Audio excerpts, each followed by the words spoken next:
ఊ అంటవా అమ్మవా ఊ అంటవా అమ్మవా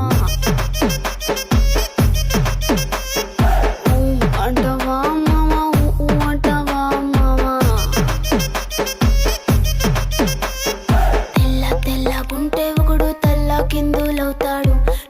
నల్లగుంటే ఒకడు అల్లారల్లరి చేస్తాడు తెలుపు నలుపు కాదు మీకు రంగుతో పని ఏముంది సందు దొరికిందంటే చాలు మీ మగ బుద్ధే వంకర బుద్ధి ఊ అంటవా అమ్మవా ఊ అంటవా